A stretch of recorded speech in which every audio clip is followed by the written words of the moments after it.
गीता के पहले अध्याय में श्री कृष्ण ने एक भी वचन नहीं कहा है। यह अध्याय महाभारत की युद्ध भूमि का पूर्ण रूप से वर्णन करता है। श्लोक 1 से 20 तक युद्ध भूमि, युद्ध तथा योद्धाओं का वर्णन है और बाकी के श्लोकों में अर्जुन का शोक है। तो आइए अर्जुन विषाद योग की शुरुआत करते हैं। गीता के पहले श्लोक में धृतराष्ट्र संजय से कहते हैं कि मेरे और पांडु के पुत्र युद्ध भूमि में क्या कर रहे हैं। इसके जवाब में संजय धृतराष्ट्र को युद्ध भूमि का वर्णन करते हैं।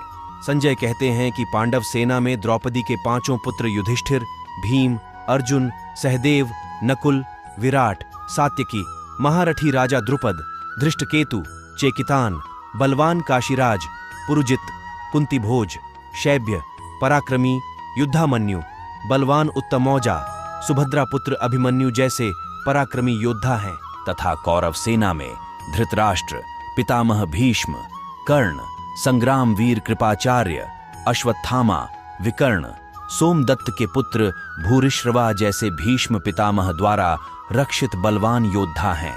संजय युद्ध भूमि का वर्णन इस प्रकार करते हैं।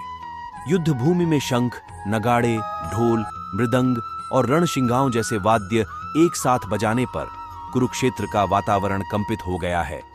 युद्ध भूमि में श्री कृष्ण पांचजन्य नामक, अर्जुन देवदत्त नामक, भीम पौंड्र नामक, युधिष्ठिर अनंत विजय नामक, नकुल सुघोष नामक और सहदेव मणिपुष्पक नामक तथा धनुर्धारी काशीराज, महारथी शिखंडी, धृष्टद्युम्न, राजा विराट, अजेय सात्यकी, राजा द्रुपद, सुभद्रा पुत्र अभिमन्यु, ये सभी ने चारों दिशाओं से अलग अलग शंख बजाए।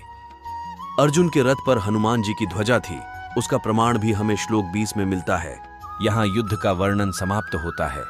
अर्जुन पहला वचन श्लोक 21 में बोलते हैं और अपने सारथी श्री कृष्ण को रथ को दोनों सेनाओं के बीच में ले जाने के लिए कहते हैं।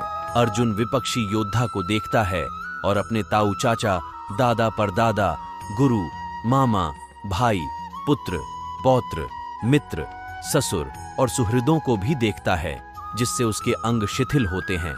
मुख सूखा जा रहा था, खड़े रहने को भी समर्थ नहीं। अर्जुन के शरीर में कंप एवं रोमांच हो रहे थे।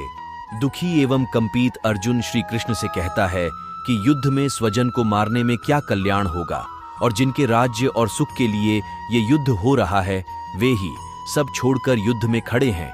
तीनों लोकों के राज्य के लिए भी मैं अपनों को नहीं मार सकता तो इस धरा के लिए क्यों युद्ध करूंगा। अपनों को मारकर तो हमें पाप ही लगेगा। लोभ से भ्रष्ट चित्त हुई दुर्योधन की सेना स्वजन को मारने में पाप नहीं देखती, किंतु हमें तो समझना चाहिए ना। हम सुनते आए हैं कि कुल के नाश से कुल धर्म नष्ट हो जाते हैं। धर्म के नाश हो जाने पर संपूर्ण कुल में पाप भी बहुत बढ़ता है। स्त्रियां अत्यंत दूषित हो जाती हैं और स्त्रियों के दूषित हो जाने पर वर्ण संकर उत्पन्न होता है। वर्ण संकर यानी जिस बच्चे के माता पिता अलग अलग जाति के हो। वर्ण संकर कुल को नरक में ले जाने के लिए ही होता है। इनके पिता भी अधोगति को प्राप्त होते हैं। जिनका कुल धर्म नष्ट हो गया है, ऐसे मनुष्य का अनिश्चित काल तक नरक में वास होता है।